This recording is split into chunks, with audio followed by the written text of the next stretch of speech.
I say when people are aware is basically the stakeholders as to what all opportunities are present for them, what different openings they can do, what products they can offer. We feel that this is one forum where they can come together, deliberate, and which helps us a lot to make decisions, to improve or to add on to whatever is being offered here.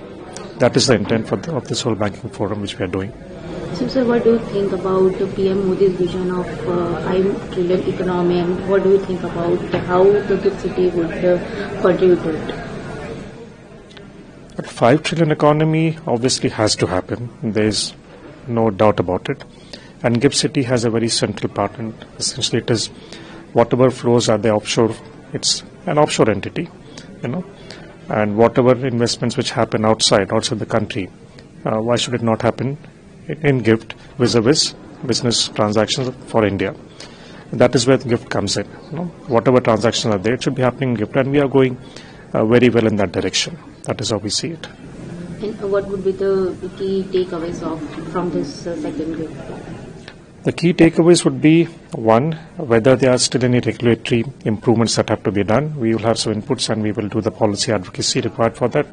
Number two, lots of banks and entities which offer services which are related to banking would understand what is there to offer. They can also deliberate amongst themselves, get ideas and bring in more products. That is how we see it.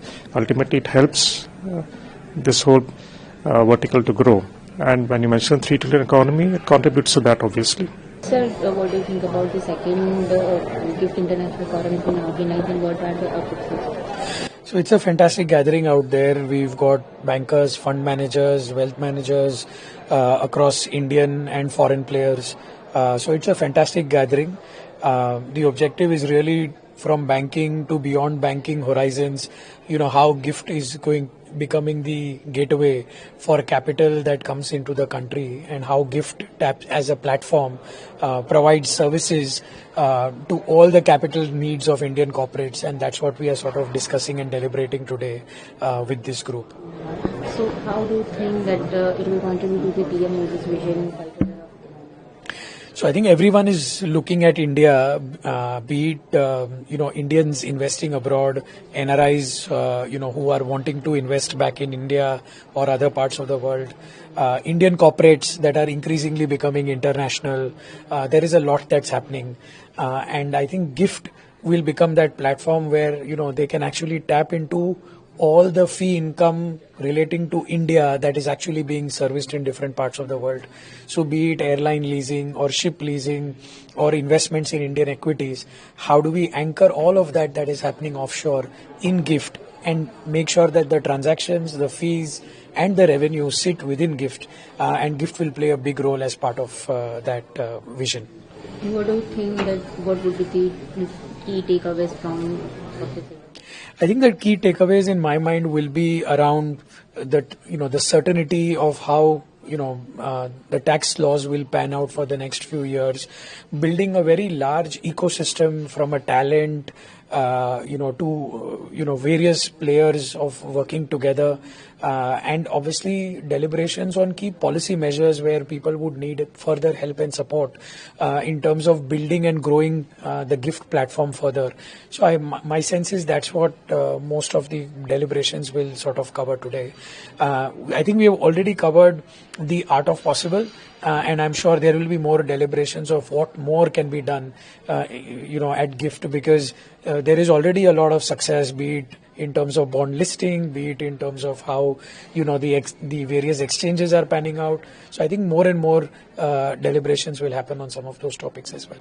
I think at the outset I must congratulate the GIFT City company for holding this second international banking conference. This is again a testimony of how the banking ecosystem is growing into the GIFT City now. We have almost now 35 banks present in the International Financial Center and growing very rapidly in terms of their business. So today's gathering is a testimony of how a bank can not only do banking but so many other activities within the GIFT City ecosystem, and also seeing the growth in several business segments here. And so how it will contribute to PM Modi's vision of 5 trillion economy? I think one of the key enabler for the India 2047 will be the funding requirements for India, and how do we navigate the whole funding requirements for the larger India requirements through the GIFT City will also play important role in the journey of 2047. So we see that GIFT will become an important enabler for bringing in more capital into India for infrastructure and other financing, and also at the same time develop many new business avenues for several business segments into India. And sir, in coming 5 years, how many banking companies would be here? What do you think? At present, we are 34 banks, and if you really see from 5 years from now, it would be at least more than 50 banks present here, because the way the foreign banks and Indian banks are using this ecosystem so efficiently, there is no reason why they should not be in GIFT to become and do more global business from the GIFT City. And sir, what would be the key takeaways from this settlement? I think the most important takeaway is the length and breadth of the number of participants here. They are all from several financial services background and all coming together to deliberate on an opportunities, which is how do they increase their international financial services business more efficiently through GIFT City. So this is a great platform bringing everyone together, and full credit to the GIFT company for holding this important edition.